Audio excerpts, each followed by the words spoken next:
Okay, okay, Mr. Viper 4567 here with my predictions for the Elimination Chamber 2014.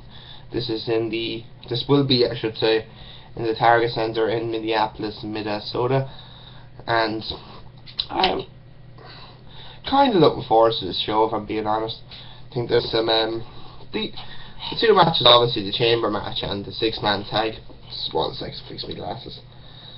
The two matches basically, as I just mentioned there, Batista versus Del Rio is going to be a squash match, really, to be honest.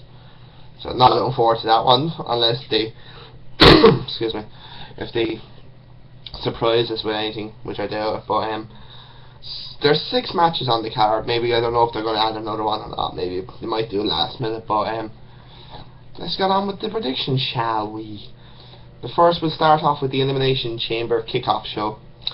We have Cody Rhodes and Goldust versus Riot Baxel. Obviously, from what we're hearing, Goldust and Cody Rhodes are going to break up and have a match at WrestleMania. So I'm just thinking, really, they probably might end up losing this match. Probably would make it better. Excuse me. Would be Goldust would screw it up basically, and then Goldust could Cody Rhodes could turn on Goldust, and they can have their match at WrestleMania. So we'll see. It might not be tonight, that night. Basically, it could be the next night on Raw, or the week after. We don't know when it's going to happen, but more than likely it probably might happen tonight, that night. But there we go. So my prediction for that is Riot Baxel. Excuse me. First match, I'm kind of weird. I think they should start off with the Wyatt family versus the Shield. Just kind of get the crowd pumped up. No point in having the first kind of couple of matches, you know, like being poor, basically. Or they could, we don't know, but I think the first match will be the Wyatt family versus the Shield.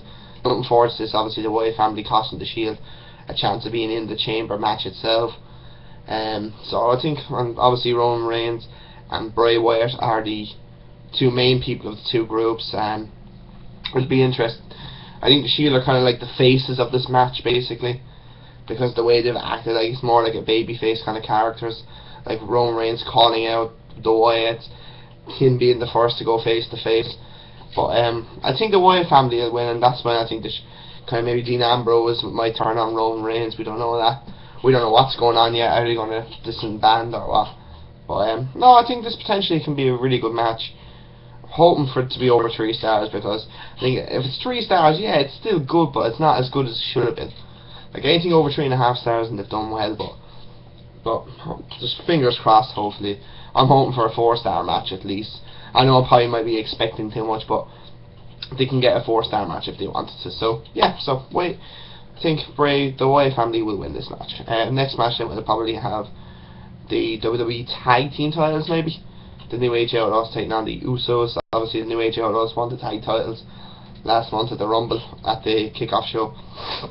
I don't really see them losing the belts yet, maybe, because then if they lose, then it's kind of saying, like, why the fuck did they have it for a month? Could have Cody Rhodes and Goldust kind of lose it to the Usos, and then Goldust and Cody Rhodes could have disbanded, basically. But there you go. That's another reason why they could have done it. But sure, look, I'm not a booker. But to be honest, I'm not being modest here, not being trying to be smart or anything towards WWE bookers, but like maybe anyone, like they're just bad, not bookers. I should writers or whatever they are. Like they're just terrible. Some of them are. They must be piss poor. Excuse me. They must be piss poor, because like Punk wants to leave. We're hearing Christian wants to leave now, and Del Rio. So excuse me, I have a bit of a cough. But yeah, so can't really see him losing the titles, but then again, we don't know with WWE. So my prediction is the Outlaws. Next match, then we probably see, this will either be the second or third match. Darren Young versus Titus O'Neil. These two disbanded a couple of weeks ago. Titus O'Neil and I just don't give two fucks. Darren Young was probably the worst member out of the Nexus back in 2010. Well, I wouldn't say the worst, but like he was the first kind of to get kicked out of the group, along with them. Obviously, Skip Sheffield, they were all gone then within a couple. But just don't care about this match. But I think Titus O'Neil will win, because obviously he's a big guy. So, but then again, you never know. WWE, they want their big faces to win. So next match then I'd say will be for the Intercontinental Championship. Big E defending his Intercontinental title against Jack Swagger. Obviously Swagger won a Fatal 4-Way match last week on SmackDown, defeating Kofi, Randy, Ray, and Mark Henry. What was a good match, I heard actually. I heard the match was actually pretty good, but I definitely could see Swagger winning this. The real Americans are getting a bit over with the fans. You can hear like "We're the People" chants. Like Swagger's still not getting a great ovation, shall we say? I think Cesaro kind of has is more over than what will ever Swagger be. Like so, but still, this match could be decent actually, I must say. That's if they make it right and all that, but I couldn't really see it. If it gets 2 stars, I'd be amazed. So yeah, so Swagger with the win on that one. Next then probably will be Batista versus Alberto Del Rio. I'm not liking this match at all, really, if I'm being honest. Like, this happened because Batista returned, Del Rio was pissed off, blah blah blah blah. This is going to be a squash. I wouldn't say it's not going to be a 2-minute squash match, but it's basically just Batista going to look good. Basically, Del Rio is going to look absolutely shit. Obviously, it showed on Raw 2 weeks ago. Batista powerbombed him through the table. Basically, there you go, base. So Batista no doubt will win this match. I'd be very surprised if even Del Rio gets a win. But there you go. So main event is the Elimination Chamber match for the WWE World Heavyweight Title. Randy Orton defending against John Cena, Sheamus, Daniel Bryan, Cesaro, and Christian. Like, this match actually could be very good. Like, Elimination Chamber matches are never usually that bad. Like, 3.5 stars, I would be happy enough.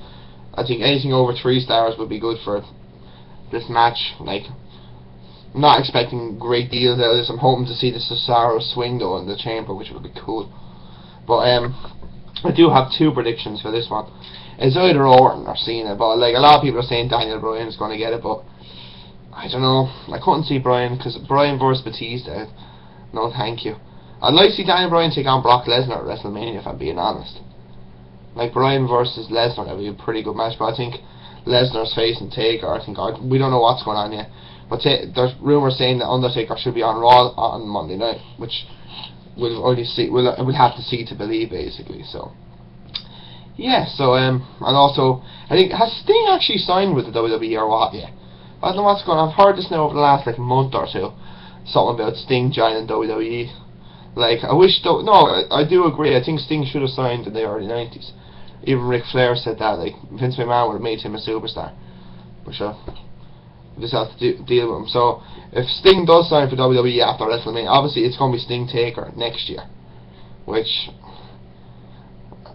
I don't know. It could be a good match. It could be, but there you go. So yeah. So as I said, Orton versus Cena, Orton to win the Elimination Chamber.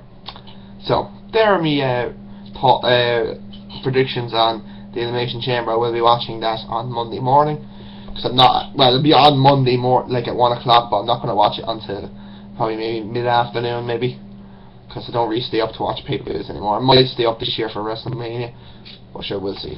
But hope you enjoyed the video, guys. Please subscribe, comment, and like. I will be back on Monday for No Way Out in Texas, and I'll be reviewing this video on the Elimination Chamber and Raw on Tuesday. So, talk to you later, guys, and take it easy.